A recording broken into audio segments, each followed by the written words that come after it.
The last thing I remembered before the world went black was my brother Marcus pushing me off Pine Ridge Cliff during what was supposed to be our peaceful hiking trip.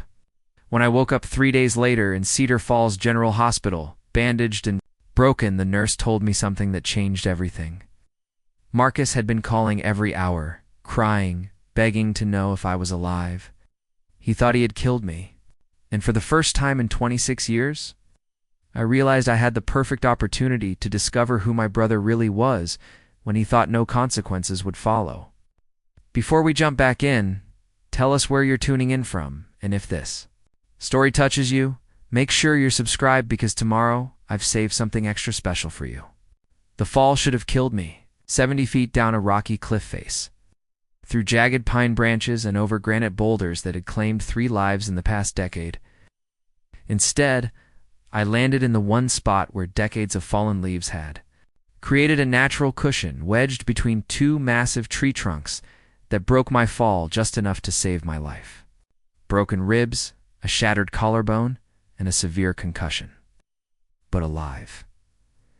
Dr. Anderson explained that a couple of rock climbers had found me at dawn nearly 12 hours after the fall. They thought I was dead at first. Marcus had already been to the police station twice, filed a missing person report, and according to the officer who took his statement, broke down sobbing while describing how I had slipped during our evening hike. He painted himself as the desperate brother who had searched all night with a flashlight, calling my name until his voice gave out. The performance was convincing. I almost believed it myself until the nurse mentioned one crucial detail that made everything click into place. When Marcus called the hospital that first time, before he even knew if I was the patient they had brought in, he asked specifically about a young woman with dark hair found at Pine Ridge.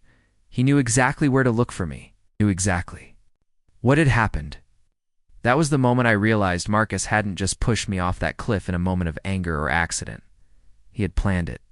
And if my brother was capable of planning my murder, I needed to know what else he was capable of. When he thought I was gone forever, Tyler Brooks had been my roommate since college and the only person I trusted completely in Cedar Falls. When I called him from my hospital bed on day 2, whispering into the phone so the nurses wouldn't hear, his reaction told me everything. I needed to know about how convincing Marcus's grief performance had been. Natalie? Oh my God, Natalie, is this really you? Tyler's voice cracked with genuine emotion. Marcus came to my apartment yesterday morning. He was destroyed, completely destroyed. He said you fell during your hike and that he searched everywhere, but couldn't find you. The whole town is looking for you. There are search and rescue teams, volunteers. Everyone thinks you're missing in the wilderness. I let Tyler believe I was safe in a Portland hospital, recovering from a hiking accident. But I didn't tell him the truth about Marcus. Not yet. Instead, I asked him to do something that would either prove my suspicions wrong or confirm that. My brother was exactly the person I was beginning to think he was. Tyler, I need you to go to my apartment and get my laptop. Don't tell anyone you've heard from me. Tell Marcus you're going to help coordinate the search efforts. I think that you need access to my social media accounts to post updates and contact people. He'll probably want to help, and I need you to watch how he behaves when he thinks no one is looking. Tyler agreed without question. He had always been protective of me, especially when it came to Marcus. Unlike everyone else in Cedar Falls who saw my brother as the golden child of the Rivers family, Tyler had witnessed enough of Marcus's manipulative behavior over the years to harbor his own suspicions. The plan was simple. Tyler would spend the day at my apartment with Marcus, supposedly helping with search coordination, while I remained officially missing. What I discovered through Tyler's careful observations over the next 48 hours shattered every assumption I had ever made about my family. Marcus wasn't grieving. He was planning. While Tyler watched, Marcus spent more time on his phone than coordinating any search efforts. He was calling venues, caterers, and wedding planners. When Tyler finally worked up the courage to ask about it, Marcus claimed he was canceling everything out of respect for me. But Tyler noticed that Marcus was actually moving the wedding date up by 3 months and changing the location from the small ceremony. We had originally planned together to an elaborate affair at Grandview Manor, the most expensive venue in Cedar Falls. The wedding that Marcus and Claire Hoffman had been planning for 18 months was being transformed into something entirely different, something I was never supposed to see. But the phone calls weren't. The worst part was what Tyler found when Marcus asked him to help clean out my room for Helen and David. Our parents, who were driving back from their retirement cruise to deal with their missing daughter, Marcus directed Tyler to pack up specific items. My jewelry, including the vintage sapphire necklace our grandmother had left me, my important documents, including the deed to the small cabin property I had inherited from our aunt, my investment, account statements, and the copies of the business partnership agreements I had with Rivers Construction Company, everything that had significant monetary value or legal importance. When Tyler asked why these items needed to be packed separately from my personal belongings, Marcus explained that they would need to be secured for estate purposes if I wasn't found. He was already talking about my estate. He was already planning to inherit everything I owned. That was when I knew for certain that Marcus had pushed me off that cliff intentionally, and that he was using my presumed death to not only steal my inheritance, but to move forward with a wedding that, I now realized, had been planned specifically to take place after my convenient disappearance. The brother I had trusted my entire life. The brother I had defended against Tyler's suspicions and our parents' concerns about his gambling debts and failed business ventures had tried to murder me for money. And he was going to celebrate that. Murder by marrying his fiancée in a ceremony funded by my inheritance. But Marcus had made one crucial mistake. He assumed I was dead, which meant he had no reason to hide his true nature anymore. For the next 3 months, while I recovered in secret and planned my own response, I was going to watch exactly what kind of person my brother became when he thought no consequences would follow his actions. What I discovered was so much worse. Than attempted murder was a complete betrayal of everything our family had ever stood for, and a level of cruelty that extended far beyond just me. Tyler became my eyes and ears in Cedar Falls while I hid in his family's cabin in Millbrook, 40 miles away. The official story was that my body had never been recovered. But after 2 weeks of intensive searching, the authorities had declared me deceased. Marcus played the devastated brother perfectly, organizing memorial services and speaking tearfully to local news stations about losing his beloved sister. But the private Marcus that Tyler observed was a completely different person. 3 days after my memorial service, Marcus met with Claire at the Riverside Drive mansion where we had grown up. Tyler had installed himself as their unofficial helper, bringing meals and offering emotional support, which gave him access to conversations that revealed the true scope of their deception. Claire Hoffman wasn't just Marcus's grieving fiancée. She was his active partner in planning my death. Tyler recorded their conversation on his phone while delivering dinner. And when he played it back for me that evening, I had to sit down to absorb what I was hearing. Claire's voice was cold and calculating as she discussed the timeline for accessing my inheritance. She had researched the legal requirements for claiming a deceased person's assets, and had already contacted a lawyer about expediting the process. "We need to be careful about the timing," Claire said in the recording. "If we start liquidating her assets too quickly, people might ask questions. But the cabin property needs to be transferred within 60 days, or the inheritance tax becomes problematic." Marcus's response was even more chilling.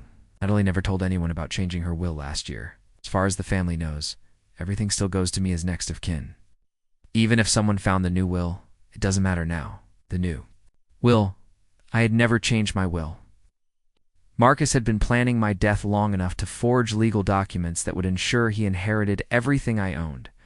Tyler's investigation revealed that Claire Hoffman wasn't the event planner and social media influencer she pretended to be. She was a professional con artist who had been targeting wealthy families in the Pacific Northwest for 3 years. Marcus wasn't her first victim, and I wasn't her first murder plot. Claire had convinced Marcus to take out a life insurance policy on me 8 months earlier, claiming it was a smart financial move for siblings who worked in the same family business. Had signed the papers without reading them carefully, trusting Marcus when he said it was just a standard business precaution. The policy was worth $500,000, with Marcus as the sole beneficiary. But the insurance money was just the beginning. Claire had researched every asset I owned, including investments I had made without telling my family and property I had inherited from relatives. Marcus had never bothered to maintain relationships with the total value of everything, Claire, and Marcus's plan to steal was nearly $2 million. Over the next month, Tyler documented their activities with the dedication of a private investigator. He attended family dinners where Marcus played the grieving brother while secretly liquidating my investment accounts. He was present when Claire met with wedding vendors, paying for elaborate arrangements with checks written from the account Marcus had opened using my forged will.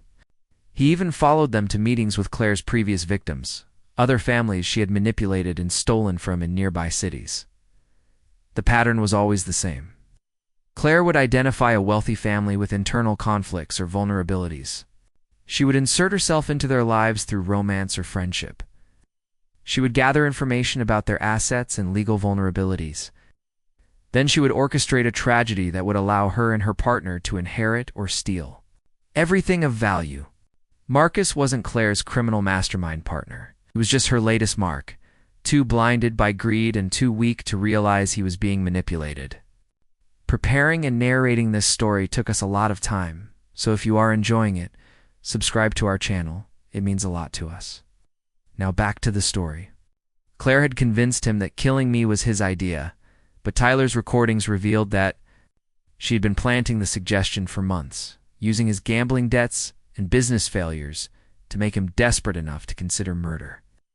The most devastating recording Tyler captured was a conversation between Marcus and our parents when they returned from their cruise to find their daughter dead and their surviving son making funeral arrangements. Our mother Helen wept as she talked about all the things she would never get to share with me. The grandchildren I would never have, the family traditions I would never pass on, the conversations we would never finish. Our father David, a man who rarely showed emotion, broke down completely when he saw my empty bedroom. Marcus comforted them with practiced sympathy while simultaneously lying about every detail of my death. He told them I had been depressed about work and relationships, that I had been taking dangerous risks, that the fall was probably not entirely accidental. He was rewriting my entire personality to make my death seem inevitable and too position. Himself as the stable, responsible son who would carry on the family legacy. But the worst part was how Marcus talked about me when our parents weren't around. Tyler recorded him telling Claire that my death was probably for the best, because I had always been too idealistic for the family business. He said I would have wasted my inheritance on bleeding heart causes and that he would put the money to better use expanding Rivers Construction Company. He talked about me like I had been a burden, like my death was a business decision that would benefit everyone. The brother who had taught me to ride a bike and had promised to always protect me was describing my murder as a practical solution to his financial problems. That was when I realized that confronting Marcus privately or exposing him to our family wouldn't be enough. The level of betrayal and cruelty he had shown, combined with Claire's history of victimizing other families, required a response that would ensure they faced real consequences for what they had done. I needed to expose them publicly, in a way that would leave no room for manipulation or escape. I needed to destroy the life they were building on my stolen inheritance, and I needed to do it in front of everyone who had believed their lies. The wedding they were planning with my money was going to be the perfect stage for their complete humiliation. And I had just enough time to put myself in the ideal position to deliver that humiliation personally. It was time for Natalie Rivers to get ordained as a minister. The Cedar Falls Seminary had always been a place I visited but never seriously considered joining. I had majored in business to work in the family company, but I had minored in religious studies and had always felt drawn to counseling and spiritual guidance. When I called their office from Tyler's cabin, explaining that I was a local woman who had recently survived a traumatic accident and felt called to serve others, they welcomed me with open arms. The accelerated ordination program was designed for people who had already completed theological coursework and could demonstrate genuine commitment to ministry. My college transcripts and a series of heartfelt essays about finding purpose through surviving tragedy were enough to qualify me for the 3-month intensive program that would allow me to legally perform marriage ceremonies in Oregon. While I studied scripture and counseling techniques in secret, Tyler continued monitoring Marcus and Claire's wedding preparations. What we discovered was that they had chosen St. Augustine's Cathedral for their ceremony, specifically because of its prestige and expense. The venue costs more than most people's annual salaries, and they were paying for it with money stolen from my investment accounts. Claire had even selected the date based on when my insurance money would be available. The wedding was scheduled for exactly 90 days after my memorial service, which was the minimum waiting period before Marcus could access the life insurance payout. But the most infuriating detail was how they had planned the guest list. Claire had insisted on inviting everyone who had attended my memorial service, including my college friends, my business colleagues, extended family members who had traveled from across the country to grieve my death. She wanted an audience of people who had mourned me to witness her triumph in marrying my brother and inheriting my life. The original minister they had hired was Father Williams, an elderly priest who had officiated family weddings for decades. But Tyler learned from the church coordinator that Father Williams had fallen ill and would need to be replaced. The church was scrambling to find a qualified substitute who could perform the ceremony on such short notice. That was my opening. Vanessa Kim, the church coordinator, was overwhelmed when I contacted her 2 weeks before the wedding. I introduced myself as Minister Natalie Rivers, recently ordained and eager to serve the community where I had grown up. I explained that I had heard about Father Williams's illness through seminary connections and wanted to offer my services for any couples who might need last-minute assistance. The irony was perfect. Vanessa was so relieved to find a qualified minister with local connections that she didn't think to question why someone with the same last name as the groom would be available for their wedding. She assumed it was a coincidence and scheduled a meeting for me to discuss the ceremony details with the couple. But I wasn't ready to reveal myself yet. I needed more information about exactly how extensive their betrayal had been, and I needed to ensure that when I did expose them, the evidence would be overwhelming and undeniable. Tyler had been gathering financial records that proved Marcus was using my stolen money to pay for wedding expenses. But we needed something more dramatic. We needed to catch them in the act of discussing their crimes, preferably in front of witnesses who could testify to what they had done. The opportunity came when Claire organized a wedding party dinner at the Riverside Drive mansion the week before the ceremony. She had invited the bridal party, immediate family members, and close friends to celebrate their upcoming marriage. Tyler was invited as a family friend, and I convinced him to wear a hidden camera that would record the entire evening. What we captured that night was beyond anything I had expected. Claire spent the dinner telling stories about how she and Marcus had fallen in love, describing a romance that had supposedly begun just months after my death. She talked about how Marcus had been so devastated by losing me that she had to help him heal and find happiness again. She painted herself as the woman who had saved my brother from grief and guided him toward a new life. But the private conversations Tyler recorded told a completely different story. In the kitchen, while helping serve dessert, Tyler overheard Claire talking to her maid of honor about the insurance money. She bragged about how easy it had been to convince Marcus that killing me was necessary, and how she had learned from previous schemes that life insurance was more reliable than inheritance claims because there were fewer legal complications. She described me as collateral damage in their plan to build a new life together. She said that Marcus had been reluctant at first, but that his gambling debts had made him desperate enough to consider any solution she proposed. She had researched the hiking trail, identified the cliff location, and even practiced the route with Marcus to ensure my fall would look accidental. The most shocking revelation was that Claire had been planning to kill Marcus too, when she had access to all the money they had stolen together. She had been researching poisons that would mimic heart conditions, planning to become a grieving widow with a substantial inheritance rather than sharing the wealth with her partner. Marcus wasn't just my would-be murderer, he was Claire's next intended victim. But before I could process the full implications of Claire's additional murder plot, Tyler's camera captured something else that changed everything about my planned revenge. Our father David, who had been quiet and withdrawn since my death, approached Marcus privately during the dinner. What he said next revealed that our parents had never believed the story about my accidental fall, and that they had been conducting their own investigation into what really happened to me. David had hired a private investigator who had uncovered evidence of Marcus's financial problems and Claire's criminal history. He had documentation proving that my will had been forged and that Marcus had been accessing my accounts illegally. He even had testimony from witnesses who had seen Marcus and Claire together months before my death, contradicting their story about meeting afterward.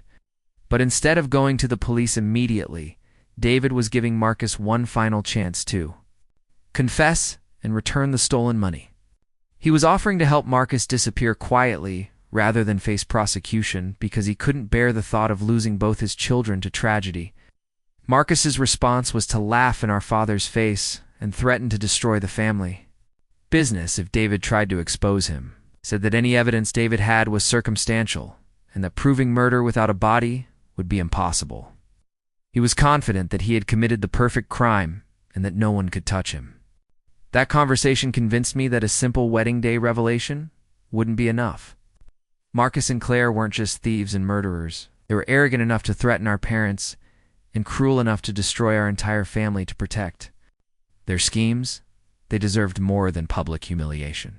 They deserved to face every single person they had betrayed all at once, with no possibility of escape or explanation.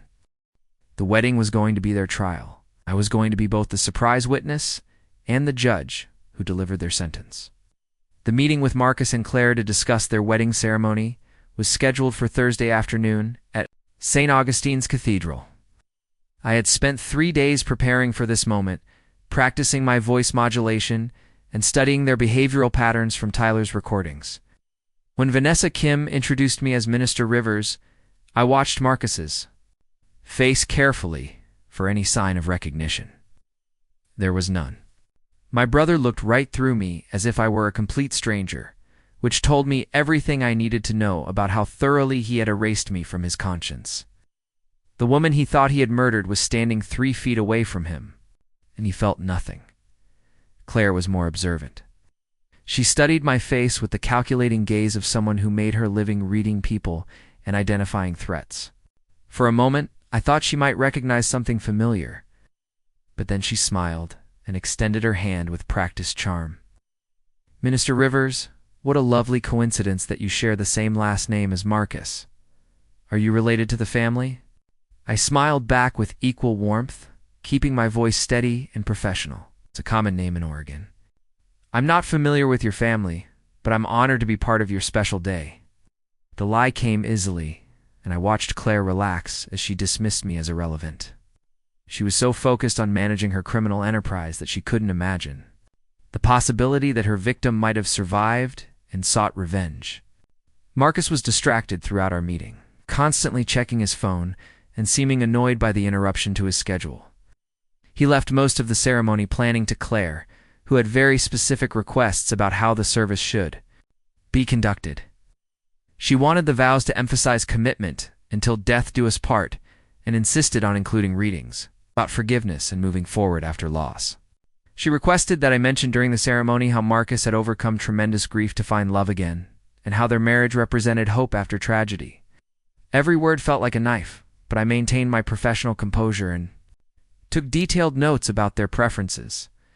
Claire was literally asking me to officiate a celebration of my own murder, to stand before our family and friends and praise Marcus for his resilience in killing his sister and moving on with his life. But the most revealing part of our meeting came when Claire asked about my background and experience with marriage counseling. She wanted to ensure that I would be supportive if the couple faced difficulties in their marriage, and she seemed particularly interested in my views on financial trust between spouses. Marcus has had some business setbacks recently, Claire explained with false concern. I want to make sure our marriage gets off to a strong start financially. Do you have experience counseling couples about inheritance issues or family money? The question was clearly designed to gauge whether I might interfere with their plans to access my stolen inheritance. Claire was being cautious, making sure that even their wedding minister wouldn't pose a threat to their criminal activities. I assured her that I believed in complete confidentiality between spouses and that financial matters were private family business that religious authorities should never question. My response seemed to satisfy her. And she relaxed into discussing the reception details and honeymoon plans they had booked using my investment money. After they left, Vanessa Kim expressed relief that the couple had approved of my services. She mentioned that she had been worried about finding a replacement minister on such short notice, especially for such an elaborate and expensive wedding. The Hoffman family spared no expense, Vanessa told me as we reviewed the ceremony timeline. They've paid for premium flowers, professional photography, a full orchestra, and catering for 200 guests. This is easily the most expensive wedding we've hosted this year. 200 guests.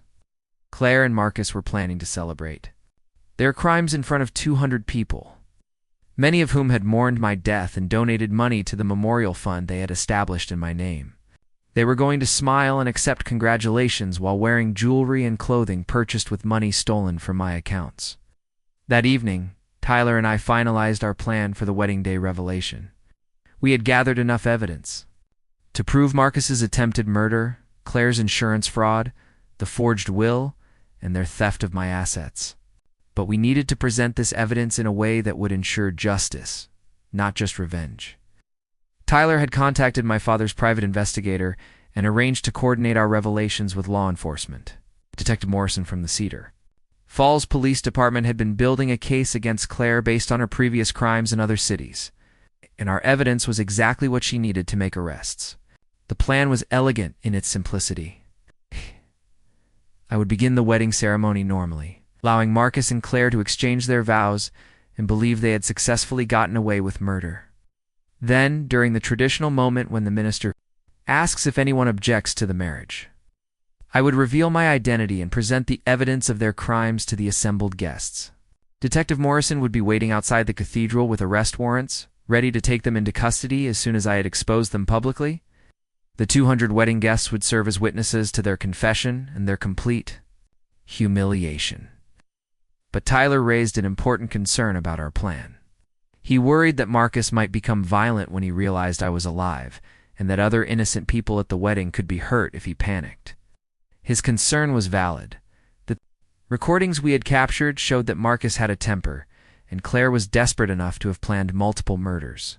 We needed a backup plan that would ensure everyone's safety while still achieving our goal of public justice. That was when I decided to make one additional modification to our strategy. Instead of waiting until the objection moment to reveal myself, I would incorporate my identity into the ceremony itself, building the revelation gradually so that Marcus and Claire would realize what was happening before they could react violently. I would use their own wedding vows against them, turning their celebration into a confession that everyone could hear and understand. The morning of the wedding, I arrived at St. Augustine's Cathedral 2 hours early to prepare the sanctuary and review my notes one final time. The flower arrangements were stunning, featuring white lilies and blue hydrangeas that had been specifically chosen to match the colors I had worn to my college graduation. Claire had selected flowers that reminded everyone of me, ensuring that my memory would be present at the celebration of my murder. The irony was so perfect that I had to pause in the empty sanctuary to collect myself. In a few hours, this sacred space would be filled with family members and friends who had grieved my death, all gathered to witness my brother Mary, the woman who had orchestrated my attempted murder. They would listen to vows about love and commitment while the bride and groom stood before them, wearing jewelry and clothing purchased with money stolen from my accounts. Tyler arrived early to help with final preparations and to ensure our recording. Equipment was properly positioned. He had hidden cameras throughout the sanctuary that would capture everything for the police investigation, but more importantly for the civil lawsuits that would follow. Helen and David arrived with our extended family, and seeing my parents walk into the church nearly broke my resolve. They had aged years in the 3 months since my supposed death. Helen moved slowly, as if she was carrying a physical weight of grief, and David's usually confident demeanor had been replaced by a hollow sadness that was painful to witness. They took their seats in the front row, directly facing the altar, where I would soon stand. I would be looking into my mother's eyes when I revealed that her daughter was alive, and that her son had tried to murder me for money. The thought of causing them additional pain was almost unbearable, but I knew that learning the truth would ultimately bring them relief. Marcus arrived with his groomsmen, looking confident and relaxed in his expensive tuxedo. He chatted easily with guests as they filed into the sanctuary, accepting condolences about my death and thanking people for their support during his difficult time. He was performing grief perfectly, just as he had for the past 3 months. Claire made her entrance in a dress that cost more than most people's cars, covered in pearls and lace that had been purchased with my inheritance money. She looked radiant and triumphant, smiling at the crowd of people who had once been my friends and family. She was literally wearing my stolen life as her wedding dress. As I watched them take their positions at the altar, surrounded by flowers, bought with my money and wearing clothes purchased with my assets, I felt a clarity and purpose that surprised me with its intensity. This wasn't just about revenge anymore. This was about justice for every family Claire had destroyed, every person Marcus had manipulated, and every lie they had told to cover their crimes. When Vanessa Kim signaled that it was time to begin, I walked to the front of the sanctuary and opened my ceremonial book. The congregation fell silent, and Marcus and Claire turned to face me with expressions of anticipation and joy. "Beloved," I began, my voice carrying clearly through the hushed cathedral, "we are gathered here today to witness the union of Marcus Rivers and Claire Hoffman in holy matrimony." I paused, making eye contact with each of them before continuing.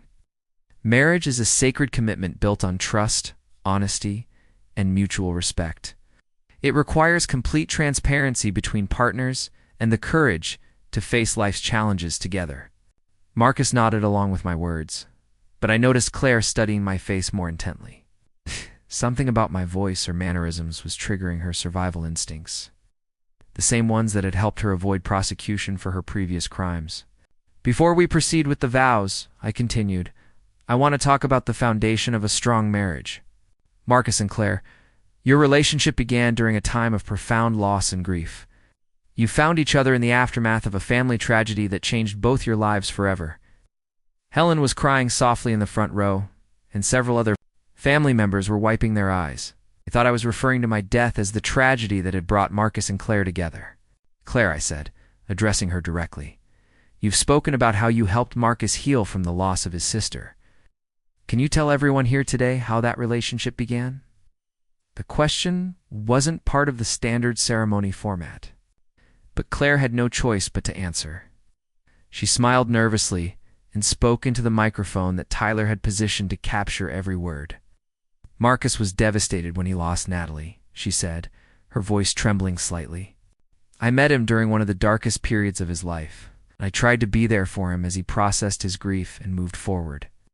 And Marcus," I continued, "can you tell us about the night your sister died? About what really happened during that hiking trip?" The question hung in the air like a physical presence. Marcus's confident expression faltered for the first time. I saw confusion and the beginning of suspicion cross his face. She fell," he stammered, his voice barely audible. "It was an accident. We were hiking and she slipped." "That's not entirely accurate, is it, Marcus?" I pressed, my voice still gentle but now carrying an edge that made several guests shift uncomfortably in their seats. "Didn't you push your sister off that cliff because Claire had convinced you that killing Natalie was the only way to solve your financial problems?" The sanctuary erupted in gasps and shocked murmurs. Claire went completely pale, and Marcus took a step backward as if he had been physically struck. "Who are you?" Claire whispered, her facade finally cracking to reveal the calculating criminal underneath. I smiled at her with the same warmth I had shown during our meeting, then slowly reached up and removed the wig I had been wearing to disguise my appearance. My natural hair fell around my shoulders, and I saw recognition dawn in Marcus's eyes like a physical blow. "Hello, brother," I said, my voice now carrying clearly to every corner of the stunned cathedral. "Surprise, I survived." Chapter 6. The silence that followed my revelation lasted only seconds, but it felt like an eternity. Marcus stood frozen at the altar, his face cycling through disbelief, terror, and rage in rapid succession. Claire's wedding bouquet fell from her trembling hands, scattering white roses across the marble floor as she backed away from me with horror written across her features. Then the sanctuary exploded into chaos. Helen screamed my name and collapsed into David's arms. Whether from shock at seeing me alive or devastation at learning the truth about Marcus, I couldn't tell. Several guests leaped to their feet, shouting questions and demands for explanation. Others sat in stunned silence, trying to process what they had just witnessed. Marcus found his voice first, his words echoing through the cathedral with desperate fury. "You're lying. This is impossible. You're dead. I watched you fall." His confession rang out clearly, captured by Tyler's recording equipment and heard by 200 witnesses. In his panic and rage, Marcus had just admitted to pushing me off the cliff in front of everyone who mattered to our family. Claire was quicker to recognize the trap they had walked into. She grabbed Marcus's arm and tried to pull him toward the side exit, but he was too shocked to move. Her survival instincts were screaming at her to run, but she couldn't abandon the crime scene without implicating herself further. "Marcus, stop talking," she hissed, her voice carrying in the acoustically perfect cathedral. "Don't say another word." But Marcus was beyond rational thought. 3 months of believing he had successfully murdered me, 3 months of spending my money and planning his new life, had all collapsed in an instant. The brother who had always been smooth and manipulative was now a cornered animal, lashing out without strategy or self-control. "How are you alive?" he screamed at me, his face contorted with rage and confusion. "I made sure you fell far enough. I checked the drop distance." Claire said 70 feet would be enough. Another confession, this one implicating Claire directly in the murder plot. I watched her close her eyes in defeat as she realized that Marcus's panic was destroying any chance they had of claiming innocence. Tyler had positioned himself near the main doors to prevent their escape, and I could see Detective Morrison's unmarked car through the stained glass windows. Everything was proceeding exactly as we had planned. But the emotional reality of confronting my would-be murderers was more intense than I had anticipated. "I survived because you're not as clever as you thought you were, Marcus," I said, my voice steady despite the chaos around us. "And because good people found me and saved my life while you were busy spending my money and planning your celebration." I turned to address the congregation, many of whom were still trying to understand what was happening. "For those of you who are confused, let me explain what you've witnessed today. 3 months ago, my brother Marcus pushed me off Pine Ridge Cliff in an attempt to murder me for my inheritance. His fiancée Claire Hoffman is a professional con artist who convinced him that killing me was the solution to his financial problems."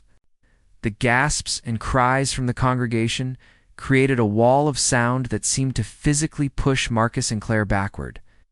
Several family members were on their feet now, and I could see Uncle Robert moving protectively toward our parents. "You all mourned my death and donated to the memorial fund they established in my name." I continued. "Marcus and Claire were liquidating my investment accounts, cashing in the life insurance policy he took out on me, and using my inheritance to pay for this wedding." I gestured to the elaborate decorations surrounding us. These flowers, this venue, Claire's dress, Marcus's tuxedo. Everything you see here was purchased with money stolen from my accounts after they thought they had successfully murdered me. Claire finally found her voice, but instead of denying the accusations, she tried to shift blame entirely onto Marcus. "I never told him to hurt you." Marcus was desperate about his gambling debts, and he became obsessed with the idea that your inheritance could solve all his problems. I tried to talk him out of it. The lie was so transparent that several people in the congregation actually laughed bitterly.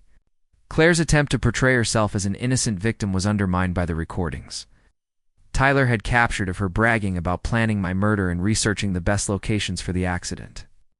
Marcus turned on Claire with vicious fury. "You lying witch. This was all your idea. You're the one who researched the hiking trail and found the cliff. You're the one who told me exactly how to make it look accidental." "Shut up, Marcus," Claire screamed back, abandoning all pretense of innocence. "You were supposed to make sure she was dead? Promised me you had checked?" Their argument was a gift I hadn't expected. Not only were they confessing to their crimes in front of 200 witnesses, they were also destroying each other's credibility and eliminating any possibility of presenting a unified defense. But the moment that broke my heart was watching my parents process the truth about their son. David held Helen as she wept.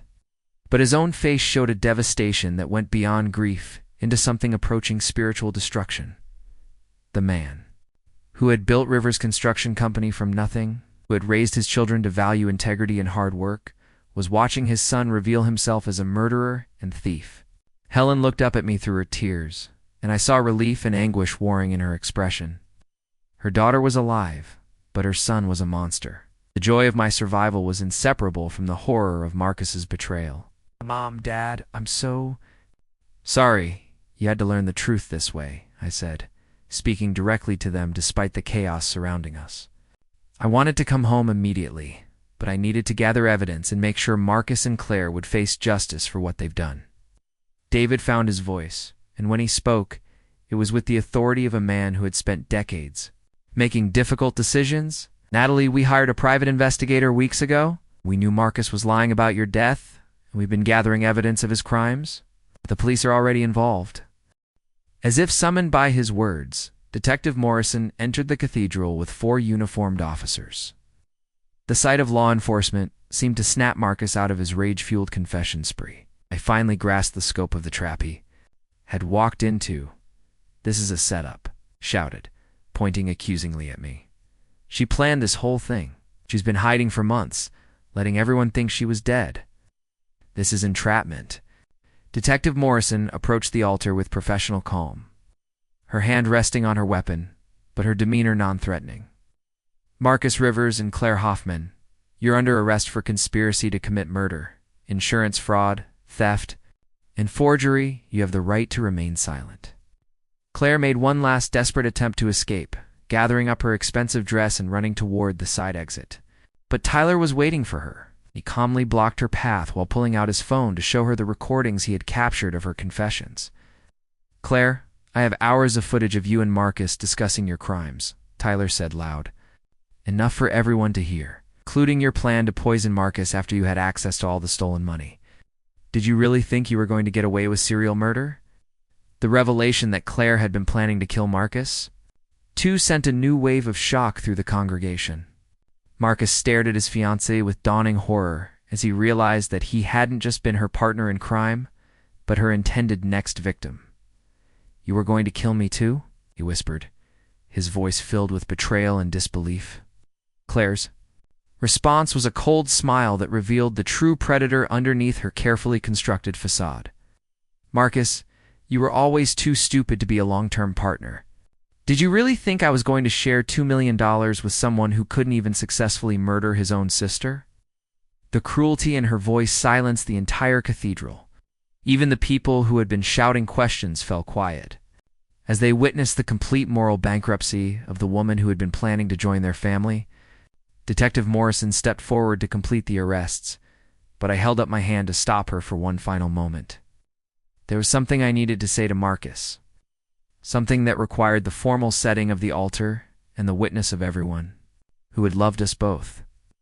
"Marcus," I said, my voice carrying the authority of both a sister and an ordained minister, "I want you to understand something before they take you away. I didn't survive that fall just to get revenge on you. I survived because I was meant to expose what you really are and protect other families from the same kind of betrayal." I gestured to the congregation, many of whom were crying as they watched their family's structure collapse in real time. These people loved you, trusted you, and believed in your goodness. They mourned my death and supported you through what they thought was your grief. You used their love as a weapon against them, and you turned their compassion into a tool for your crimes. Marcus tried to speak, but I continued before he could interrupt. "Claire may have manipulated you and planned to kill you, but every choice you made was your own. You chose greed over love, murder over honesty, and betrayal over family. One forced you to push me off that cliff, Marcus. It was entirely your decision." The weight of his crimes seemed to settle on Marcus's shoulders as he looked around the cathedral at the faces of everyone he had betrayed. For the first time since my revelation, he appeared to truly understand the magnitude of what he had done and lost. When Detective Morrison finally led them away in handcuffs, the wedding that was supposed to celebrate their perfect crime became instead the scene of their complete downfall. The 200 guests who were meant to witness their Triumph had instead become witnesses to their confessions and arrest. Chapter 7. The aftermath of the wedding day arrests created a media sensation that extended far beyond Cedar Falls. Claire's criminal history connected her to unsolved cases in 3 states. And Marcus's confession to attempted murder launched investigations into several suspicious deaths in families she had previously targeted. Tyler's recordings became crucial evidence in multiple prosecutions, and the financial records we had gathered proved the extent of their theft and fraud. The forged will alone carried felony charges that would ensure Marcus spent years in prison, even without the attempted murder conviction. But the legal consequences were only part of the justice I had sought. The public nature of their exposure meant that everyone who had been manipulated by their lies now understood the truth about who Marcus and Claire really were. The memorial fund that had been established in my name was revealed to be another of their scams. Donations from grieving friends and family members had been diverted into accounts that Marcus and Claire controlled, adding theft of charitable funds to their growing list of crimes. Rivers Construction Company required months of financial auditing to determine the full extent of Marcus's embezzlement from the family business. The gambling debts that had motivated his crimes were even larger than anyone had realized, and he had been systematically stealing from company accounts to cover his losses while Claire researched the most efficient way to murder me for my inheritance. Helen and David faced the heartbreaking task of testifying against their son while processing their own grief over the loss of the child they thought they had raised. The Marcus who had committed these crimes was a stranger to them, and they struggled to reconcile their memories of his childhood with the evidence of his adult depravity. The trial lasted 6 months and resulted in convictions on all charges. Marcus received 25 years in prison for attempted murder, with additional sentences for fraud and theft to be served concurrently. Claire's more extensive criminal history earned her a life sentence without possibility of parole. Prosecutors successfully argued that she was a serial killer who used romance and family relationships to access and murder her victims. During the sentencing hearing, I was given the opportunity to address the court and describe the impact of their crimes on my life and family. Standing before the judge, with Marcus and Claire in shackles at the defendant's table, I felt a sense of completion that surprised me with its peace. "Your Honor," I said, "the defendants didn't just try to murder me for money. They attacked the foundation of family trust and love that holds communities together. They turned relationships into weapons and used people's grief as a tool for manipulation." I looked directly at Marcus as I continued. "My brother taught me to ride a bike, helped me with homework, and promised to always protect me. The person who pushed me off that cliff wasn't the brother I grew up with. He was someone who had chosen greed over every value our family had tried to instill in him." The judge's sentence reflected the severity of their crimes and the impact on multiple victims across several states. But more important to me was the knowledge that other families would be protected from Claire's predatory schemes, and that Marcus would face consequences proportional to his betrayal. After the trial concluded, I returned to work at Rivers Construction Company, taking over the leadership role that Marcus had forfeited through his crimes. The business required years of rebuilding, both financially and reputationally. But the experience of overcoming his betrayal had prepared me for the challenges of restoring what he had damaged. Tyler remained my closest friend and eventually became my business partner as we expanded the company's focus to include charitable construction, projects for families affected by crime and violence. The work felt like a way to honor the people who had saved my life and supported my family through the darkest period of our history. Helen and David recovered slowly from the trauma of learning the truth about Marcus, but they found purpose in advocating for other families who had been victimized by similar crimes. They established a foundation that provided support for relatives of violent criminals. Recognizing that family members often suffered isolation and blame for crimes they had no part in committing. Years later, when people ask me about forgiveness and whether I found peace with what Marcus did to me, my answer is always the same. I didn't survive that fall to forgive him or to rebuild a relationship that was built on lies. I survived to ensure that his crimes had consequences and that other potential victims would be protected from the same betrayal. The brother I loved died the moment he decided that my life was worth less than my money. The person who went to prison was a stranger who had been wearing my brother's face while planning my murder. But the family that remained, the friends who supported us, the community that rallied around truth and justice proved that love and integrity are stronger than greed and betrayal. That knowledge, more than any revenge or legal victory, is what finally brought me peace. Chapter 8. The psychological evaluation reports that emerged during the appeals process revealed details about Marcus and Claire that I had never fully understood during their initial crimes.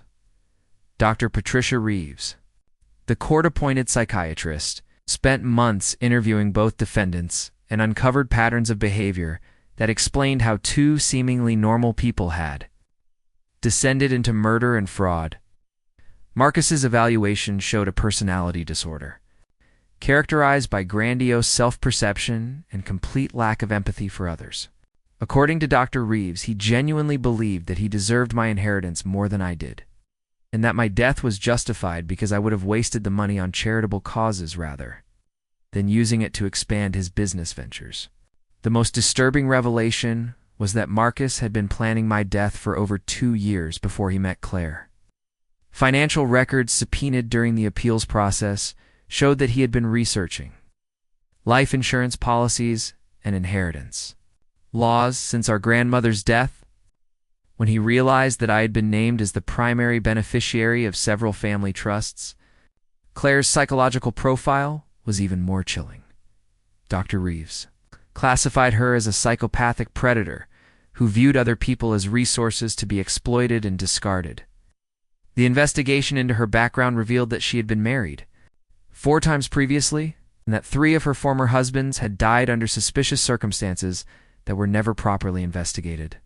The insurance payouts from those deaths had funded her lifestyle for years before she targeted our family. Marcus hadn't been her first victim, and I wouldn't have been her last if their plan had succeeded. Detective Morrison's investigation connected Claire to at least 12 suspicious deaths across the Pacific Northwest, making her one of the most prolific serial killers in Oregon's history. But what haunted me most about the psychological reports was learning how methodically they had planned every detail of my murder. Claire had spent weeks hiking Pine Ridge Trail, timing the foot traffic patterns and identifying the exact location where my body would be least likely to be discovered quickly. She had researched the weather patterns to ensure that rain would wash away any evidence of foul play before search teams could examine the scene. Marcus had practiced his alibi story dozens of times, rehearsing his emotional responses and preparing explanations for any questions investigators might ask. They had even planned the timeline for his grief recovery and calculated how long he should wait before beginning a new relationship without attracting suspicion. The level of premeditation involved in their conspiracy went far beyond what I had understood during the original trial. This wasn't a crime of passion or opportunity. It was a carefully orchestrated execution that had been planned with the same attention to detail that most people reserve for their wedding preparations. Reading those reports forced me to confront a truth I had been avoiding since the day I revealed myself at their wedding. Marcus hadn't been manipulated or coerced into attempting my murder. He had been an enthusiastic and willing participant who had spent years fantasizing about inheriting my assets and eliminating me as an obstacle to his ambitions. The brother I had grown up with, the person I had trusted and defended and loved, had been planning to kill me for money since I was 24 years old. Every family dinner, every birthday celebration, every moment of seeming affection had been performed by someone who was actively plotting my death. Tyler helped me process these revelations during the long months when the appeals were working their way through the court system. He had continued gathering evidence even after Marcus and Claire's convictions, driven by a need to understand how 2 people could have deceived so many others for so long. His investigation revealed that Marcus had been stealing from Rivers Construction Company for almost 5 years, using increasingly sophisticated methods to hide his embezzlement from our parents and the company's accountants. The gambling debts that had motivated his crimes were actually smaller than the amount he had already stolen, which meant that killing me had been about greed rather than desperation. Claire's criminal network extended far beyond what prosecutors had initially discovered. She had been part of an organized group that specialized in targeting wealthy families through romance scams and inheritance fraud. The other members of this network were operating in different states, using similar methods to identify and exploit vulnerable victims. Tyler's research helped law enforcement agencies in California, Washington, and Nevada connect several unsolved murders to Claire's associates. The wedding day arrests had disrupted an entire criminal enterprise that had been responsible for dozens of deaths over the past decade. But perhaps the most significant discovery Tyler made was evidence that Marcus and Claire had been planning additional murders beyond just me. Financial records showed that they had been researching our parents' assets and discussing the possibility of staging David's death to look like a heart attack brought on by grief over losing his daughter. Helen would have been their next target. After that, leaving Marcus as the sole heir to the entire Rivers family fortune. The Pine Ridge Cliff incident hadn't been their endgame. It had been just the first step in a plan to systematically murder our entire family for money. Learning about their extended murder plot helped me understand why. I had felt compelled to expose them so publicly rather than simply going to the police with evidence of my attempted murder. Some instinct had warned me that Marcus and Claire were more dangerous than they appeared, and that a private confrontation would have given them opportunities to escape or harm other family members. The wedding day revelation had been necessary not just for justice, but for protection. By exposing their crimes in front of 200 witnesses and ensuring their immediate arrest, I had prevented them from harming our parents or any of the other victims they had been researching. A trauma specialist, who had been helping me process the psychological impact of surviving attempted murder, helped me understand that my decision to remain hidden for 3 months hadn't been about revenge. It had been about gathering enough evidence to ensure that Marcus and Claire could never threaten anyone again. You weren't just saving yourself, Doctor, Chen explained during one of our sessions. You were protecting every future victim they would have targeted if they had gotten away with killing you. The evidence you gathered prevented additional murders and exposed a criminal network that law enforcement agencies had been unable to identify. Her perspective helped me reframe my experience in terms of survival and protection rather than deception and revenge. I hadn't lied to my family about being alive in order to hurt them. I had gathered evidence while hidden in order to ensure that the people who had tried to murder me would face consequences severe enough to prevent them from harming others. The appeals process ultimately failed for both Marcus and Claire. Their convictions were upheld by the state Supreme Court, and their sentences were confirmed without modification. The overwhelming evidence of premeditation and the discovery of their extended criminal network convinced appellate judges that the original sentences had been appropriate. Marcus would spend the next 25 years in prison, with the possibility of parole only. If he demonstrated genuine remorse and cooperation with ongoing investigations into other crimes committed by Claire's network, given his personality, disorder, and complete lack of empathy, Dr. Reeves predicted that he would never meet the psychological criteria for rehabilitation that parole would require. Claire's life sentence without parole was final, the evidence linking her to multiple murders across several states eliminated any possibility of appeal or sentence reduction. She would die in prison, which felt like appropriate justice for someone who had spent years systematically murdering innocent people for their money.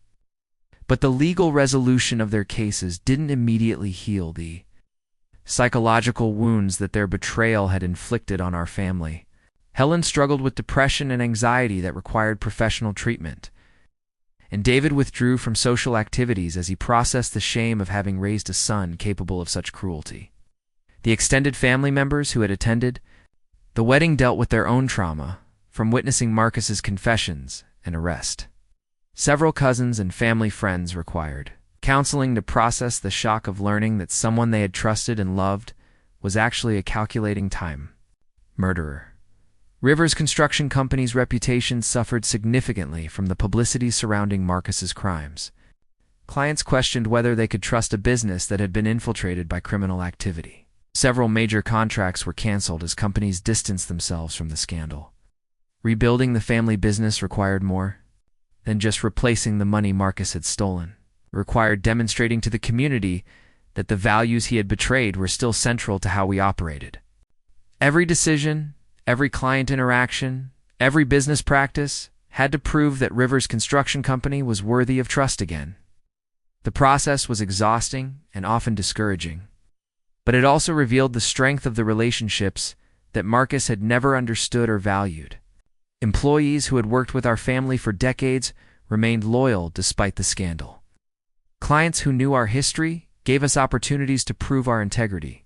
Community members offered support and encouragement as we worked to rebuild what Marcus had damaged. Slowly, over the course of several years, Rivers Construction Company not only recovered from Marcus's crimes, but became stronger than it had been before. The experience of surviving his betrayal had taught us to value transparency, accountability, and genuine relationships in ways that made our business practices more ethical and sustainable. Tyler's partnership brought fresh perspectives and innovative approaches that helped us expand into new markets, while maintaining the quality standards that had built our reputation.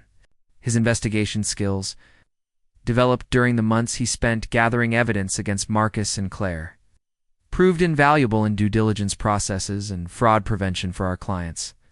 Chapter 9. 5 years have passed since that wedding day at St. Augustine's Cathedral, and the scars from Marcus's betrayal have transformed into something resembling wisdom. I still wake up some mornings thinking about the brother I thought I knew, wondering if there were signs I missed or moments when I could have recognized the monster hiding behind his smile. The cabin in Millbrook where I hid during those crucial months has become my retreat now, a place where I go to remember that survival sometimes requires patience and careful planning. Tyler and I converted it into a weekend residence where we host gatherings for other families who have survived violent crimes. There's something powerful about sharing stories with people who understand that justice and healing are two different processes. Helen has found peace through her advocacy work, channeling her pain into legislation that requires more thorough background checks for life insurance beneficiaries. Her testimony before the state legislature about how easily Marcus was able to take out a policy on my life has led to reforms that will protect other families from similar schemes. David surprised everyone by becoming a mentor for young entrepreneurs, using his business expertise to help people build legitimate companies instead of pursuing wealth through criminal shortcuts. He says that teaching others about ethical business practices helps him process the shame of raising a son who chose greed over integrity. The Rivers Construction Company has evolved into something neither Marcus nor our father could have envisioned. We specialize now in rebuilding homes for families affected by violent crimes, offering our services at cost to help people reclaim their sense of safety and normalcy. The work feels like a way to honor everyone who helped save my life and expose the truth about what Marcus had done. Tyler's investigation skills led him to a second career in private security, helping law enforcement agencies identify and disrupt criminal networks like the one Claire operated. His expertise has prevented several other inheritance fraud schemes, and he takes quiet satisfaction in knowing that Marcus's crimes ultimately led to protecting other potential victims. Sometimes I receive letters from Marcus in prison. He writes about rehabilitation programs and expresses what sounds like remorse. But Dr. Reeves warned me that psychopaths often become skilled at mimicking emotions they don't actually feel. I read his letters to understand whether he poses any future threat, but I don't respond to them. Claire died in prison last year, apparently from complications related to diabetes that she had hidden from prison medical staff. Her death closed the final chapter on the criminal network that had terrorized families across multiple states. The other members of her organization are now serving life sentences, and their victims' families can finally find closure. The memorial garden we created at Pine Ridge honors not just me, but all the victims of violent crimes who didn't survive to seek justice for themselves. Standing there on quiet evenings, looking out over the cliff where Marcus pushed me to what he thought would be my death, I feel grateful for the strength that carried me through the fall and the wisdom that guided me through everything that followed. The brother I loved is gone, replaced by someone whose choices destroyed any possibility of redemption or reconciliation. But the family that remains, the friends who supported us, and the community that rallied around truth have proven that love based on genuine character is stronger than blood ties corrupted by greed. That knowledge, more than any revenge or legal victory, has finally brought me peace. Up next, you've got 2 more standout stories right on your screen. If this one hit the mark, you won't want to pass these up. Just click and check them out.